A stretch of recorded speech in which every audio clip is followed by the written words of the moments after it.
자, 그 다음에 이 앞에 부분에 전체적인 통신의 모델을 전체적으로 설명을 하면서 이제 각 챕터들의 어느 부분이 어느 챕터들에 해당한다 하는 걸 했었고, 그 다음에 이제 이번 학기에 주로 할 1장에서 4장의 내용들을 간단하게 학기 초에 다 설명했죠, 그죠?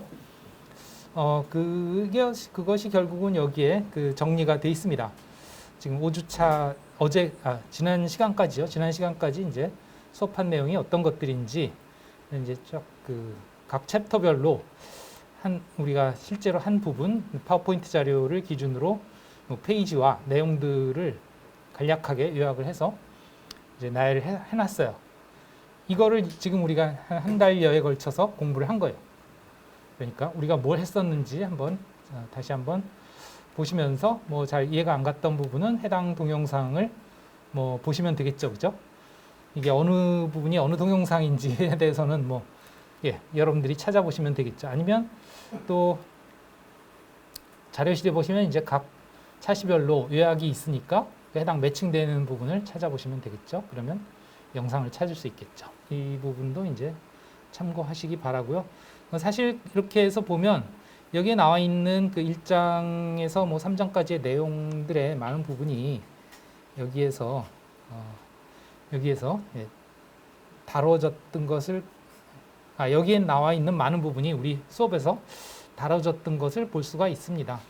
그래서 예를 들면 1장 같은 경우에 여기 보시면 통신의 정의, 여기에 통신의 정의 이거죠. 그다음에 우리 이제 역사를 해야 되고요. 그다음에 시스템 구성과 통신 과정 이거를 해야 되겠죠.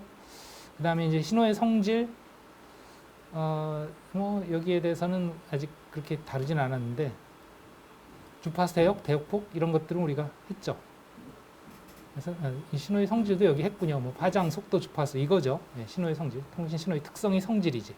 주파수 대역이라든가 대역폭의 그 개념과 차이점에 대해서 얘기를 했었고 몇 가지 사례를 했었죠. 그죠? FM 라디오라든가 아니면 와이파이 채널이라든가 이런 것들 통해서 했었고, 그 다음에 LTE, 5G의 사례들도 설명을 했죠. 그죠?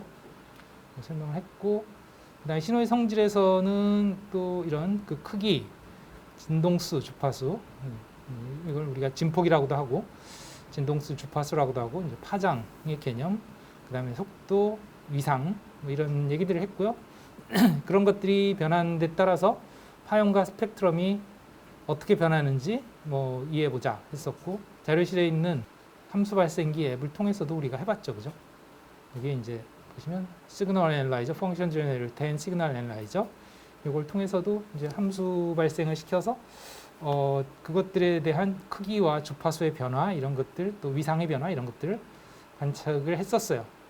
예를 들면 여기서 이제 사인파를 만들면 사인파의 파형이 이와 같고 A 채널에서 이런 사인파를 만들었을 때 B 채널에서 그 똑같이 만들면 하나의 오실로스코프에서 보는 거죠. 이건 오실로스코프를 따로 볼 수는 없지만 어쨌든 이렇게 그 A 채널과 B 채널에서 똑같은 사인파를 똑같은 주파수로 이제 만들었단 말이죠. 예를 들면 이건 1000Hz짜리 사인파, 진폭은 레벨은 여기에 지금 0.4V짜리에 여기죠. 0.4만큼의 진폭을 가지죠.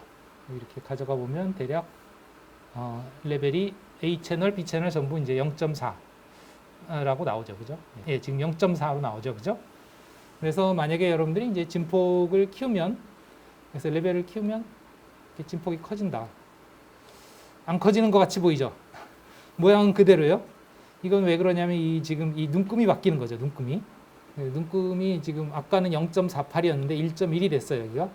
그래서 지금 여기에 보시면 레벨은 이제 0.92가 된 걸 볼 수 있습니다. 레벨이 커졌죠. 0.92.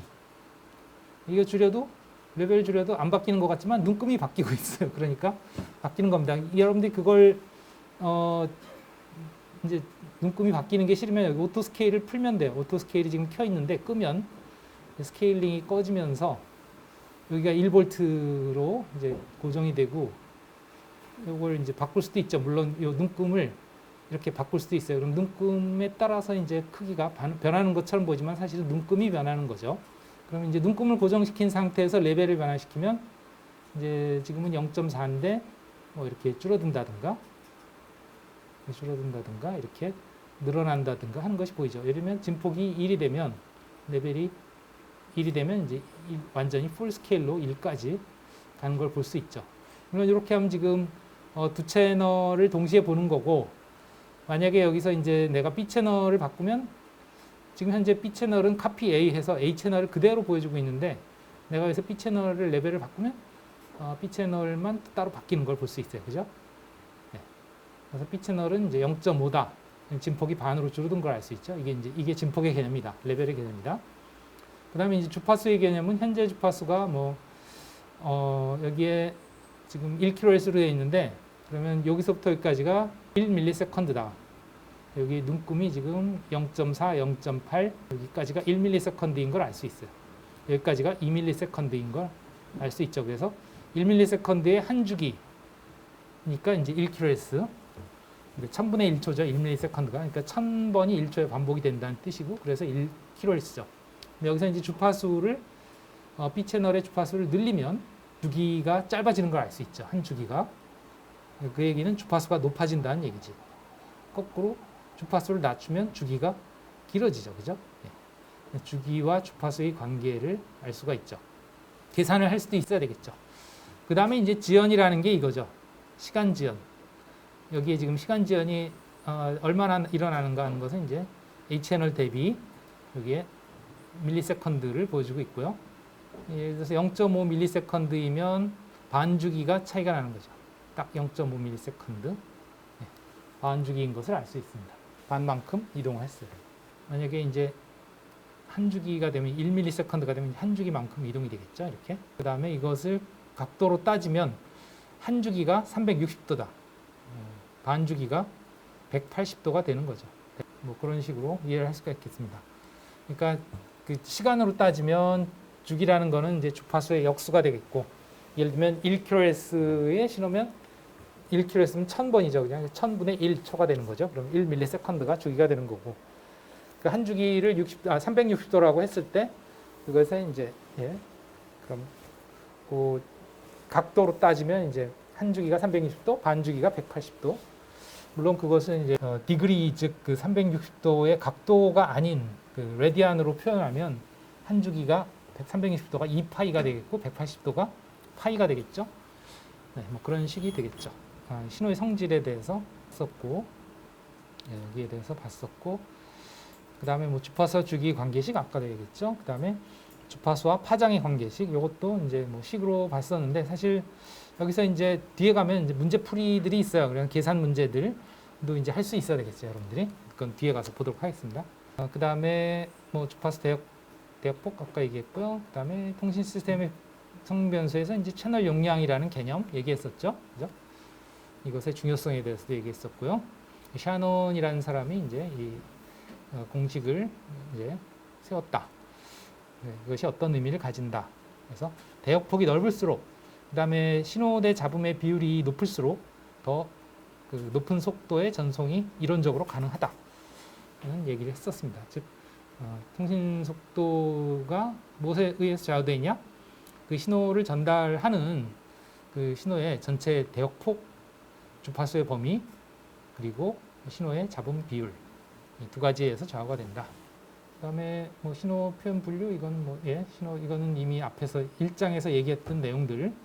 그리고 그다음에 그것을 시간적으로 표현하느냐 아니면 주파수 영역에서 표현하느냐에 따라서 그 파형과 스펙트럼, 이 두 가지는 지금 뭐 여러 번 봤죠, 그죠? 이 파형 쪽과 스펙트럼 쪽, 그것의 의미에 대해서 시간에 따라서 변하는 레벨이냐 아니면 주파수별 어떤 그 신호 안에 들어있는 그 레벨들의 크기냐, 뭐 이런 것들 얘기했고, 뭐 잡음이라는 것이 무엇이다 하는 정도만 얘기했었고요. 그 다음에 후리의 급수와 후리의 변환, 이것은 이제 이런 그 시간에 따라서 변하는 크기를 가지고 해석하기 어려운 것을 이제 이와 같이 주파수적으로 해석을 할 수 있도록 하는데 큰 지대한 영향을 준 그 공헌을 한 사람이 이제 후리에라는 사람이고, 이 사람이 이제 후리의 급수라는 식과 후리의 변환이라는 식을 이제 발견함으로써, 정립함으로써 우리가 주기적인 신호가 어떠한 그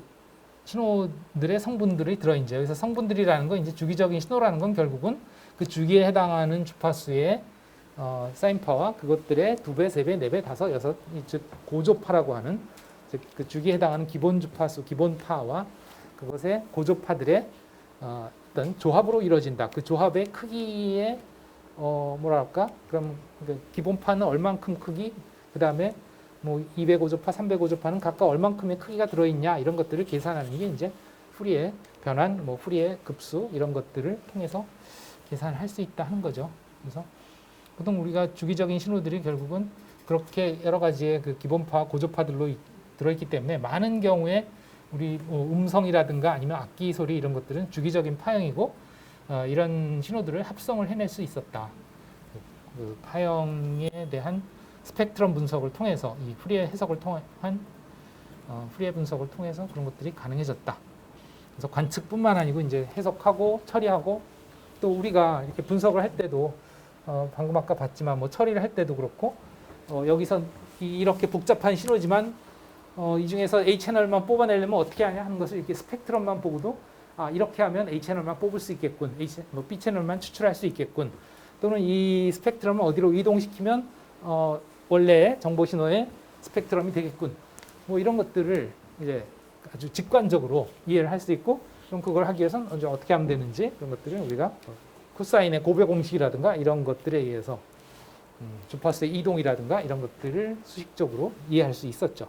그것이 실제 스펙트럼으로는 뭐 어떻게 나타나는지 그런 것들도 봤었고, 결국은 변조 복조 과정의 원리가 그 반송파를 곱함으로써 그것이 변조가 되고 복조가 되는 그 원리가 이 스펙트럼으로도 이게 시각적으로 관찰이 가능했었다 하는 거죠. 그래서 이 대단히 중요한 그 통신에서 신호를 분석하고 처리하고 뭐 다양한 그런 작업을 할 때 중요한 그런 개념이 되겠다. 후리에라는 게. 그다음에 뭐 시스템에 대해서는 뭐 간단한 정의만 했었고, 그다음에 등화기에 대해서 설명을 하면서 우리가 원하는 것이 정확한 신호의 전달 측면에서 봤을 때 하나의 지점에서 수신 지점까지 전달을 하는 과정에서 왜곡이 생길 수 있는데 그것을 보정해서 다시 원래의 신호대로 만들어주는 것이 이제 등화기다. 그런 얘기를 했었어요. 그죠? 그래서 그 등화기를 통해서 다시 원상 복구를 할 수 있다. 신호를. 뭐 그런 얘기를 했었고, 근데 뭐 완벽하지는 않지만 어쨌든 그런 것들이 가능하다. 그리고 등화기에 대해서는 우리가 따로 랩을 하지 않았죠. 그죠? 전에도 한번 소개드렸습니다만 뭐 랜 케이블이라는 것을 우리가 생각할 때 이 저항과 콘덴서들의 조합으로 생각할 수 있다 하는 그런 얘기를 했었죠. 그죠? 결국은 그러한 그 랜 케이블의 특성이 어떤 특성을 가지느냐 하면 주파수별로 이런 특성을 가진다. 어떤 특성이냐면 이제 이쪽이 주파수고 이쪽이 크기예요. 그러면 전달되는 크기가 주파수가 높아질수록 어떻게 되느냐? 크기가 줄어든다. 이거죠. 이건 뭐하고도 같으냐면 결국은 일종의 로우 패스 필터하고도 같은 거예요.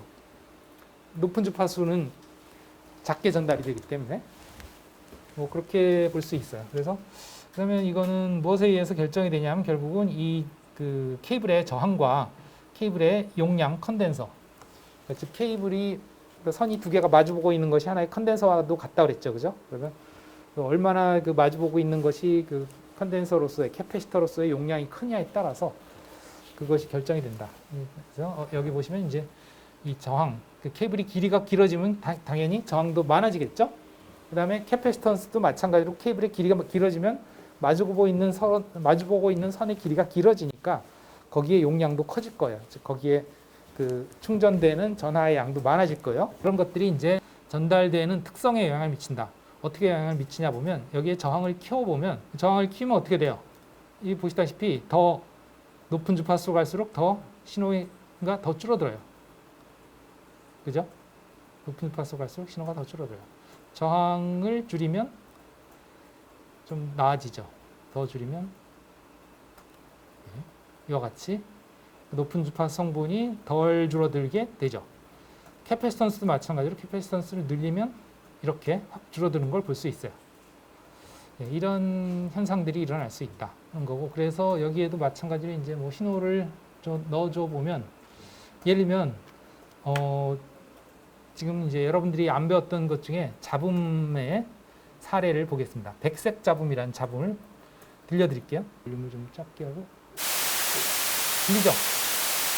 이게 백색 잡음이거든요. 이 화이트. 가별로 보겠습니다. 일시정지. 그래서 보시면, 요게 이제 그 시간 영역에서 보는 신호고요. 이게 주파수 영역에서 보는 신호인데요. 시간 영역에서 보시면 되게 그냥 불규칙하게 나타나는 신호예요. 사실 신호가 아니죠, 이건. 잡음은 신호라고 얘기하기는 어렵습니다. 신호라는 건 뭔가 정보가 들어있는 거지만 잡음은 정보가 들어있는 게 아니잖아요. 그죠? 이 소리는 여러분들이 많이 들어본 기억이 있을 거예요. 기억이 있는지 하여튼 그 경험이 있을 것 같아요. 이런 소리. 들어본 경험이 있나요, 혹시? 예, 라디오 하나 잘못 맞추면 저렇게 나옵니다. 네, 라디오 잘못 맞추면 맞아요. 채널에 아무런 신호가 없으면 결국은 뭐만 들리냐 하면 잡음만 들리는 거죠. 저게 바로 그런 잡음이에요. 그러면 그 잡음은 도대체 어디서 온 걸까? 여러분들이 생각할 때는 안테나에 그런 잡음이 들어와서 들리는 거라고 생각이 되잖아요. 그럴 것 같죠? 그게 아니에요. 잡음이 수신돼서 안테나로 잡음이 수신돼서 들리는 거라기보단 오히려 그 라디오 회로 안에서 그 회로의 그 안테나 선으로부터 해서 그 스피커까지 나올 때까지 여러 개의 그 회로들이 있겠죠. 선도 있고 그다음에 부품도 있고. 그럼 그런 데서 발생하는 잡음들이 그 라디오에서 증폭 회로가 있어요. 신호를 키워주죠. 그 증폭 회로에서 증폭이 돼서 나는 소리예요. 만약에 여러분들이 라디오를 듣고 있을 때는 그 소리가 잘 안 들리는데요. 그게 왜 그러냐면 그 당연히 라디오 안에서 그게 만드는 소리라면 당연히 들려야 될 것 같은데 안 들리는 이유가 뭐냐면 안테나로 정상적인 방송 신호가 수신이 돼서 들리면 그게 잡음보다 훨씬 커요. 그래서 라디오가 오히려 증폭을 안 합니다. 소리가 크기 때문에. 물론 증폭을 하지만 그 안테나로 들어오는 소리가 없을 때보다는 증폭을 덜 하죠. 왜냐하면 라디오는 어쨌든 뭔가 신호가 있는 걸 최대한 키워서 들려주려고 하는데 아무 신호도 없으면 그냥 많이 키워서 잡음이 크게 들리는 거고요. 안테나로 들어오는 신호가 있으면 어느 정도 신호의 크기가 있으니까 증폭을 덜 해요. 그럼 잡음이 증폭이 덜 되겠죠. 그만큼 잡음이 덜 들리는 거예요. 그러니까 비교적 원래 우리가 들어야 하는 신호보다 잡음이 작기 때문에 증폭을 덜해서 안 들리는 거지 잡음 자체가 사라진 건 아니다. 원래 우리가 듣고 싶은 신호가 없으면 라디오가 더 많이 증폭을 시켜서 그 소리가 들린다. 이렇게 이해하시면 될 것 같아요. 어쨌든 그러한 그 잡음이고요.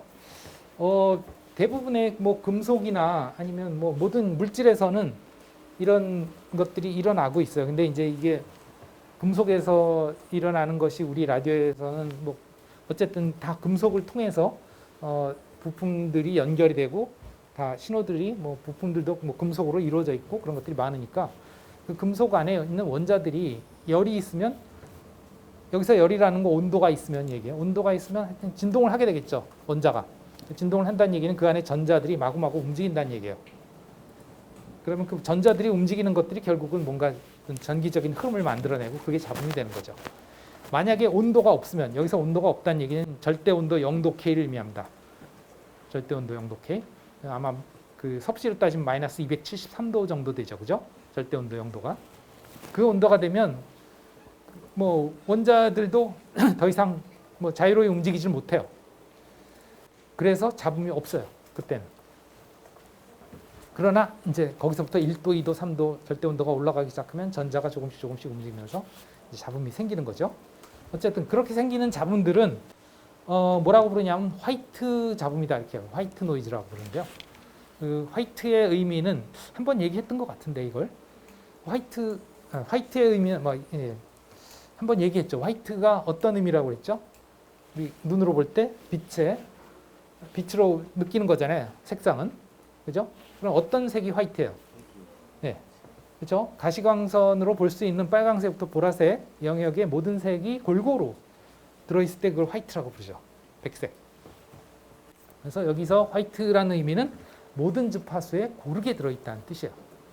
근데 물론 그게 일직선은 아니죠. 들쭉날쭉한데 평균적으로 보면 고르게 들어있다. 지금 이것도 스펙트럼을 보시면 어때요? 스펙트럼을 보시면 거의 모든 주파수에서 고르게 일정하게 들어있죠. 그죠? 이게 화이트예요. 그러니까 이거는 이건 시간상으로 막 불규칙하게 이렇게 변하고 있는 걸 보는 거고, 이건 시간상으로 커졌다 작았다 한 거죠. 이거는 이제 주파수 영역에서 봤을 때 모든 주파수의 그 성분들이 커졌다 작아졌다 하지만 평균적으로는 일정하게 유지가 되고 있는 화이트 노이즈 스펙트럼입니다. 이런 걸 화이트 노이즈라고 하고요.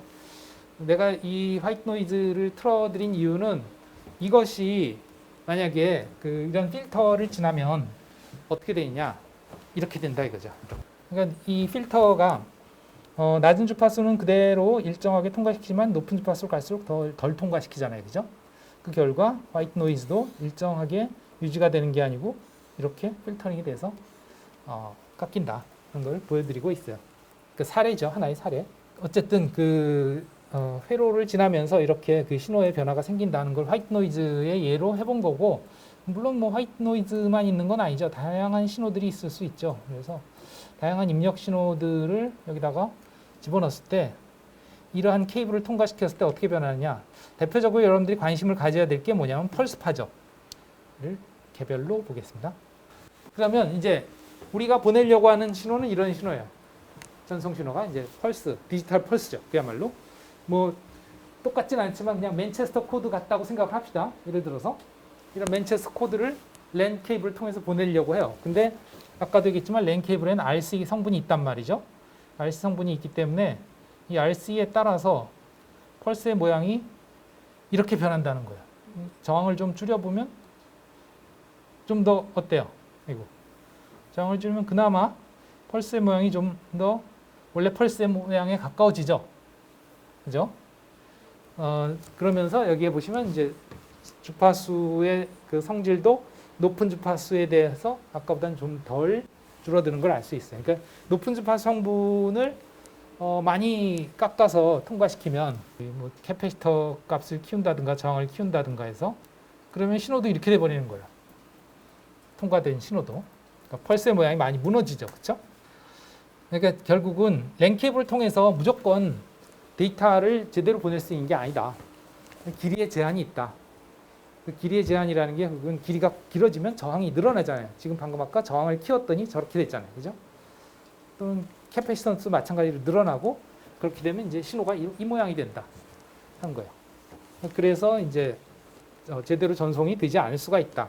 그래서 이런 것들을 신호의 왜곡을 보정해 줄 수 있는 회로가 있다.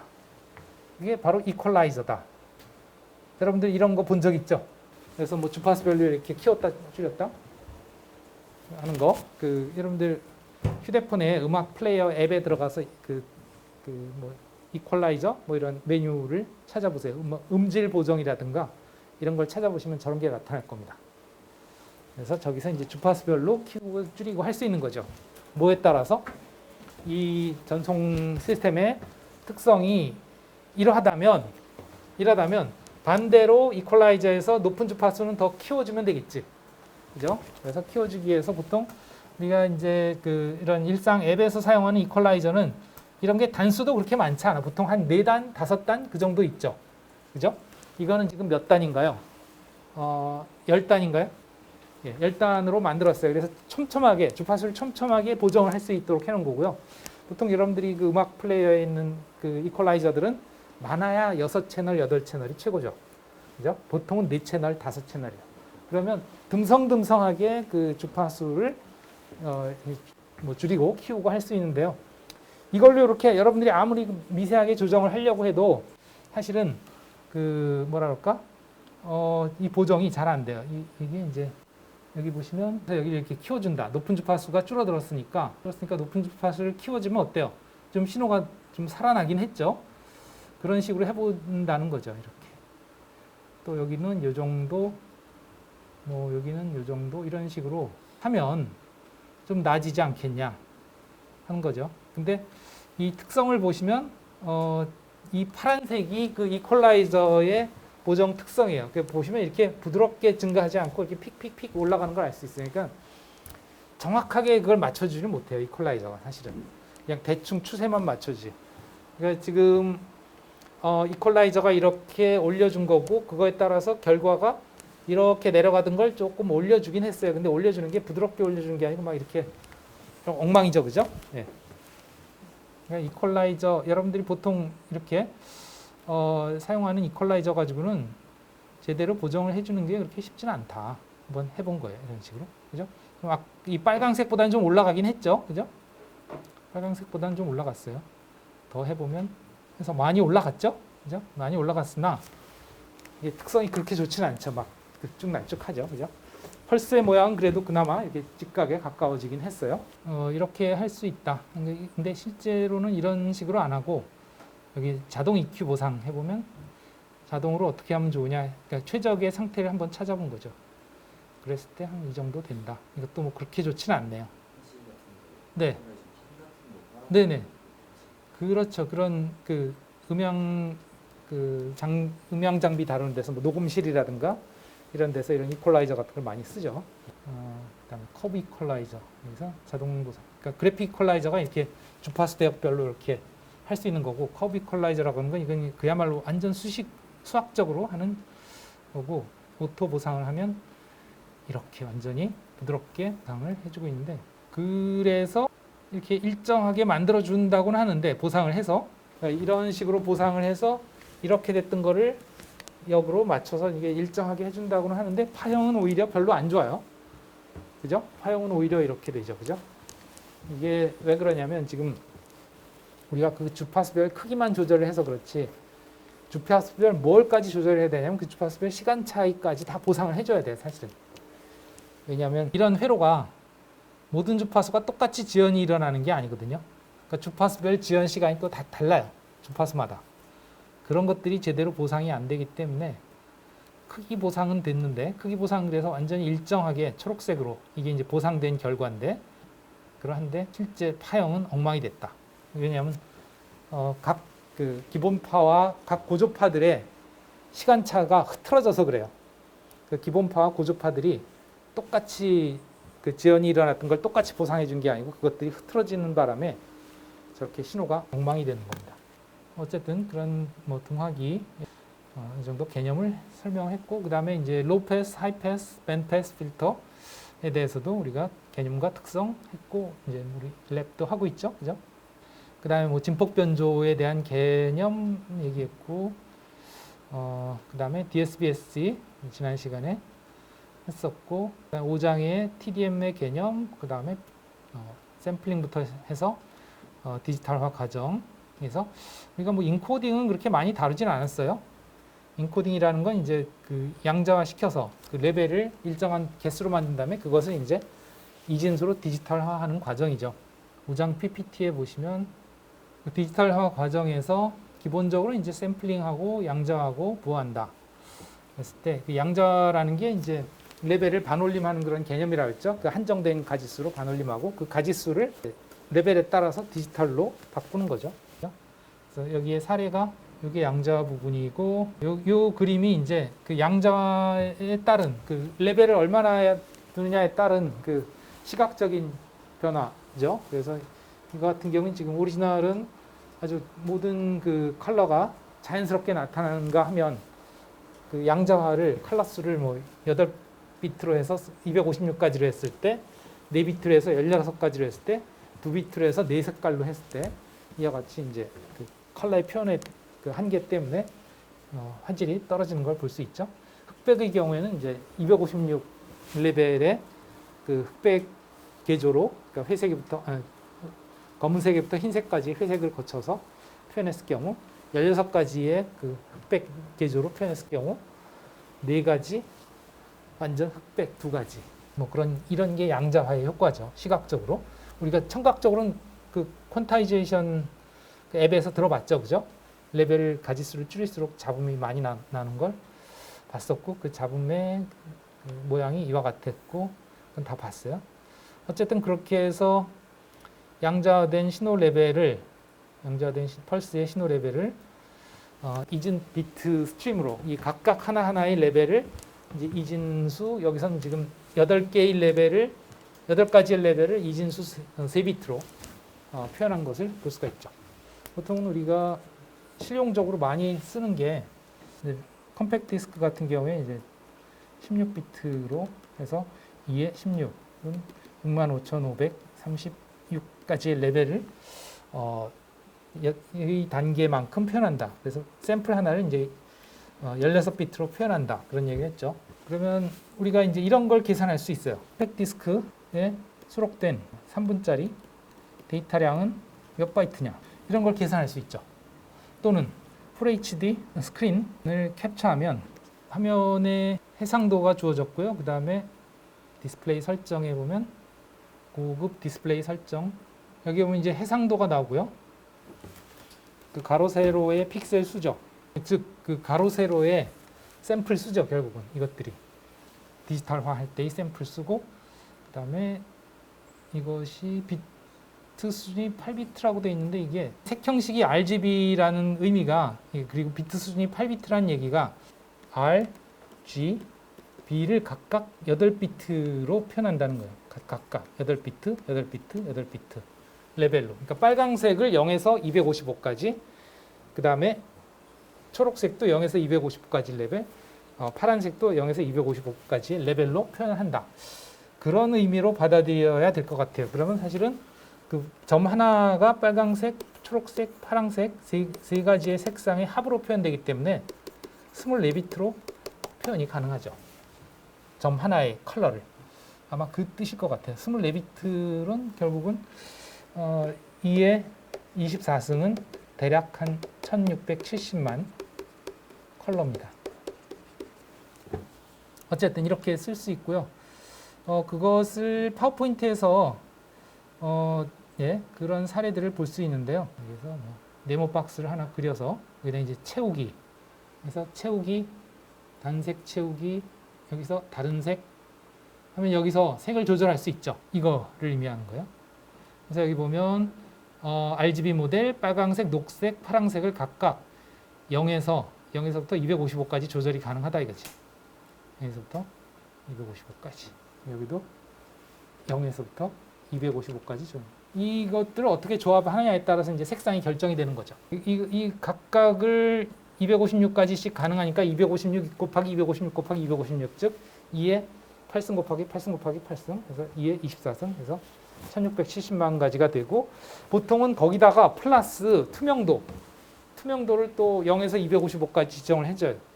그 투명도라는 건 아시다시피 이제 그 두 개를 겹쳤을 때 투명하게 그 밑에 걸 보여주느냐 아니면 그냥 덮어서서 안 보이느냐, 그 차이죠, 그죠? 그래서 이렇게 해서 컨트롤 CV 아주 이제 채우기를 다른 채우기 색 해서 뭐 이런 색으로 해가지고, 그래서 투명도를 뭐 이렇게 쭉 주면 확인, 밑에 게 보이죠, 그죠? 이런 거, 이런 것까지 해서 보통은 이게 또 8비트에서 32비트로 표현을 하죠. 24비트 플러스 8비트에서, 즉 R, G, B, 보통 알파 채널이라고 하죠. 알파 채널. 각각이 이제 8비트씩 해서 8, 8, 8, 8, 이게 투명도. 점 하나의 색상을 32비트로 표현한다. 이게. 32비트면은 이게 몇 바이트예요? 4바이트죠, 그죠?